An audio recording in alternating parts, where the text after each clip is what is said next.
What's going on? It's Taylor of Killie back again with another video. Today we're going to be going through a kind of different video. I'm going to be going over the Michael Johnson article, which I seen on Facebook. Somebody shared it. It's on the Daily Record website. If you want to go and read it, I'll probably leave a link to it somewhere. But this is it anyway. I don't know if you can see it.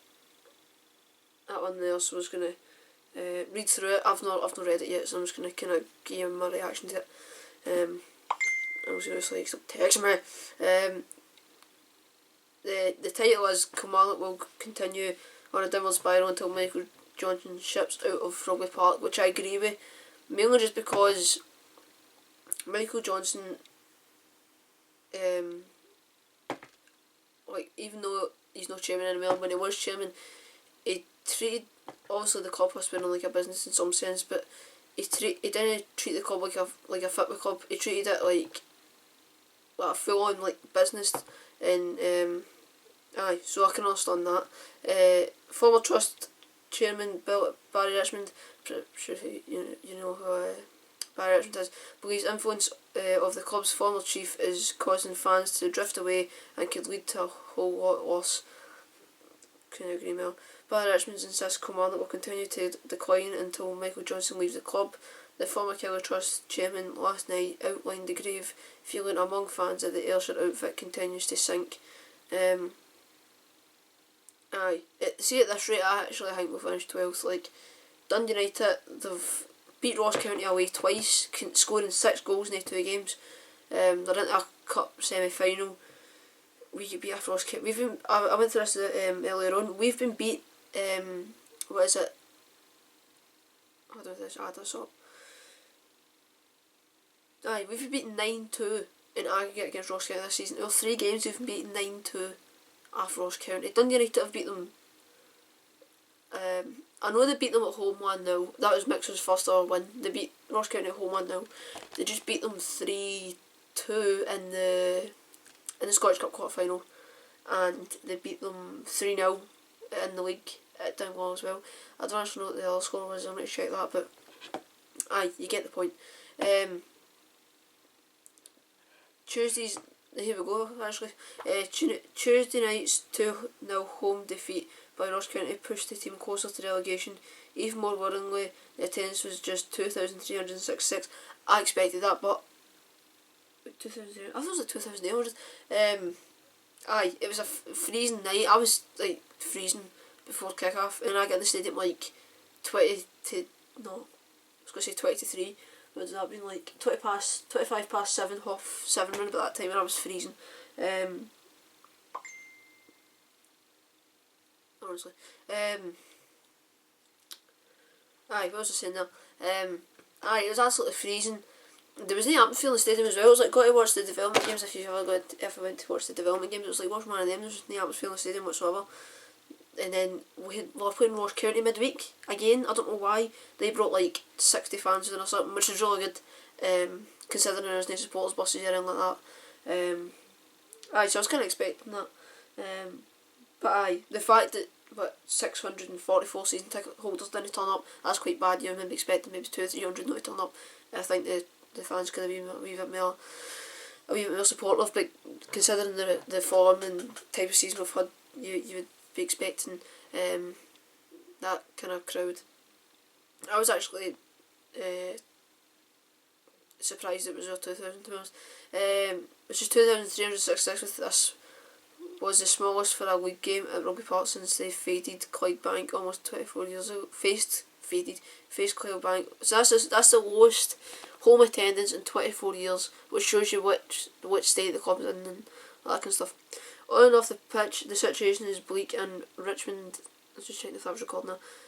Richmond believes the fans hold one man responsible. Johnson's no longer chairman, but supporters feel his influence is still key, as I said, and is the main reason for the... I'm too tired to read words. I went to the Man City game yesterday and I had to wake up at 5:30, and I get back at like 11 o'clock at night. I had to wake up at 5:30 in the morning. So, and then I've only had like 11 hours sleep since then, so I'm too tired to read long words. Where were we here? Richmond, who is still on the trust board, says the fans are aware that it says shit, but it's in like stars. She starts at the top of the hill and rolls down the way, and the bottom line is that it is never going to change until there is change at the top level. We had an opportunity to protest a couple of years ago. I remember that. I was outside the club shop, and that forced Johnson's hand to go and get Billy Bowie in. To be honest, Billy Bowie, what's he done? He's put in the plastic pitch, which I feel might be a factor to his playing so badly. You look at the season that Alan Johnson came, we took it down the last day, right, fair enough, that was our last ever season in grass. Then we took it to the second last day, and then we've been getting these really heavy defeats. Also, Gary Locke's got to take blame for that as well, but I don't know, it might be something to do with the plastic pitch.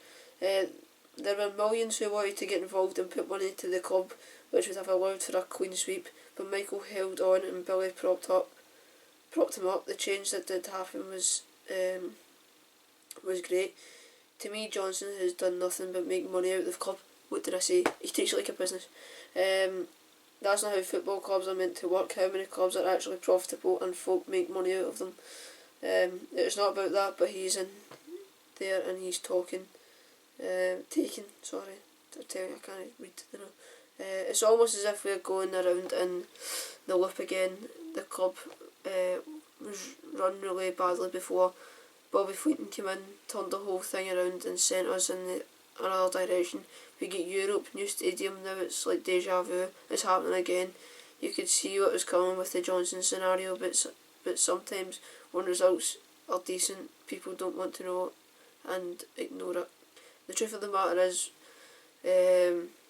we have been scraping the bottom of the barrel for the past 3 or 4 years. The downturn started with the Moffats, passed on to Johnson, and it's got worse. Johnson seemed to have taken a step back, but he's still the equal majority shareholder. Watch as one Killie fan goes into a mental price. That's Gordon's video about Hearts prices. Everything that is happening, it seems everyone is ignoring, and I don't know if it is just because he's a lawyer and people don't want to get involved, but if you talk to anyone who has left the club, they have all signed non-disclosure agreements. It is like Fort Knox trying to get a secret out of the place. It's a bone of contention with us. No one can come out and tell us what's going on.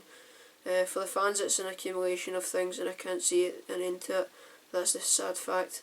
Matters on the pitch are not helping the mood, but Richmond reckons Johnson's decision to axe Kenny Shields 3 years ago was a crucial mistake. And then it goes on and on and on. I won't read it because this video's got to go for too long, but you get the point. Johnson has got to take the majority of the blame for his being where we are now. Obviously he paid off the debt, but it took him years and years to do so. And then just crowds are getting worse. This is something I've noticed about it. We've sold 3,200, 3,300 season tickets this year. How many times this season have we had a crowd? How many times this season have we had 3,000 home fans turn up to a game? We normally get between 3,000 to 4,500 a game. The majority of them that are taken out of that 3,200 mark are away fans. We normally get 2,400, 2,500 home fans a game. And then you've also got like the big supports like Aberdeen, Celtic, Hearts, Dundee. They bring a good crowd in. So they normally teams that take out the 3,000 mark. So so this has been a kind of quick, not quick, but I say quick all the time. Bit of a different video on the channel. Leave a like if you've found it interesting. Subscribe to the channel as well because we're now at 100 subscribers. And so see you in the next video. Cheerio.